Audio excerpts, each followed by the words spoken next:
Minsan ay dumaan sa aking isipan ang katanungan, kapag naging bayani ka ba ay bibigyan ka na ng halaga ng karamihan?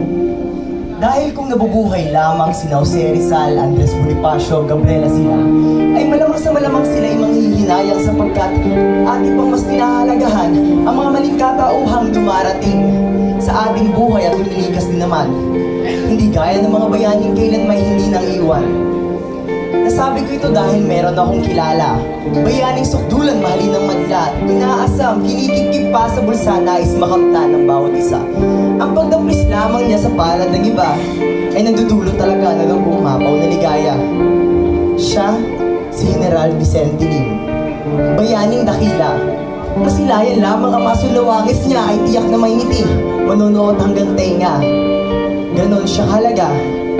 Sana dahil ang tunay na halaga para sa bala na ay hindi ang kanyang istorya, kung hindi ang halaga ng perang papel kung saan ang kanyang mukha ay naka-imprenta kasama ni Abad Santos at Escola. At tadhana nga ba na kahit sa ganitong materyosong pagkilala, wangis na rin naglaho na gaya ng pagkaagnas ng kanilang katawan sa haning ng nakalimutan na. Vicente Lim, gising pa ba ang iyong diwa? Nasaan ka na? Nasaan na ang iyong pagkabata? Ikaw na naglalaro sa mga kali ng Kalamba. Ilang taon ka ba noong dahil sa alitan sa lupang sinakay, pinalis sa bayang ito ang iyong pamilya? Nasaan ka? Sampu ng iyong kababata na lihim na tumulong sa lumaban sa Amerika. Noong kuuusbong pa lamang ng ating republika, mensahero ni Bolivar mula Batangas hanggang Laguna. Makabayang paslit na inosente sa madla, bayak man ngunit dakila. Turuan mo kami mapaghalo ang ningning ng pagkabata at ang alab ng puso mapagpalaya. Nasa na ang iyong pagkaguro?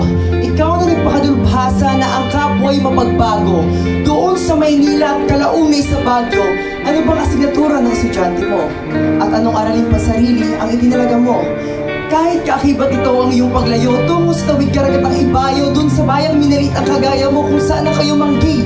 Mistulang Segundamano. Turuan mo kaming magtaas noo at ipahayag kahit kanino na wala nang mas titikas pa sa ating pagka-Pilipino. Nasaan na ang iyong pagkakawal? Magiting na Ginoo ng lakas militar. Ang unang sa Amerika ay hinubog at pinanday. Saan ka man nagtungo, ikay naging mahusay. Hawak mo na pagkakataon para sa mas mainam na buhay na iyong ipinagpalit sa iyong sweldong may kalitan. Tunay nga bang para sa iyong kapasiyahan, walang komentong makatitimbang sa pagmamahal sa lupang kinamulatan?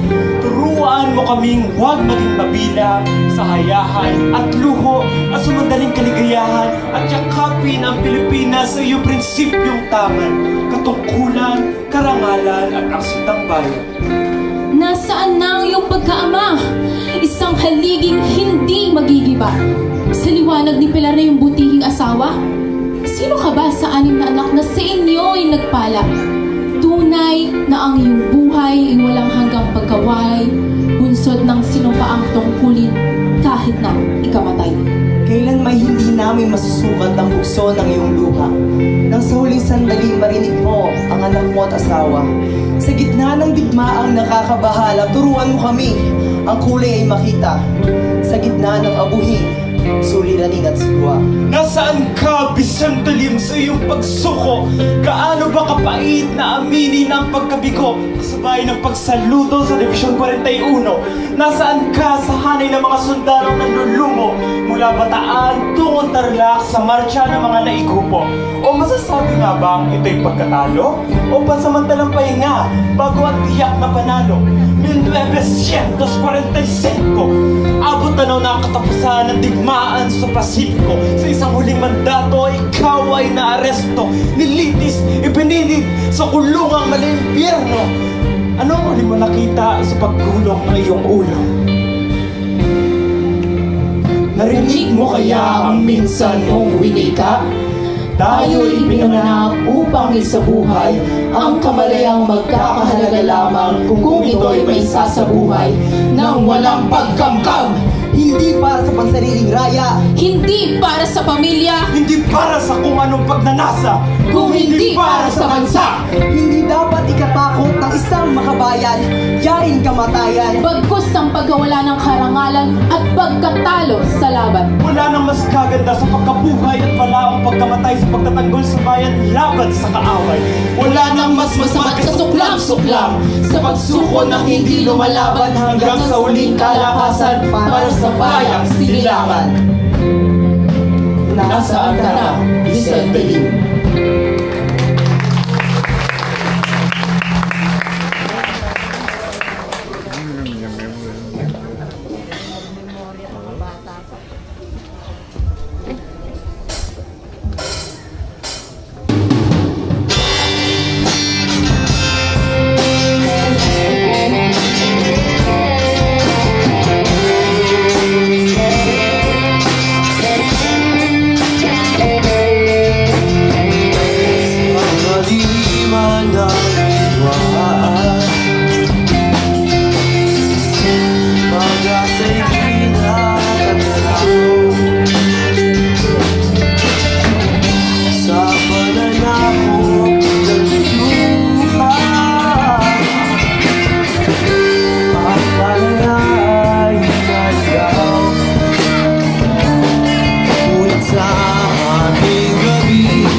Bawat Pilipino.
kaya habang nasa kaya. Matindi naman sila salitang ginamit ko sa kanya. Alam mo sir, pag hindi siya natauhan dito sa Anong saan na nga ba? Si Vicente.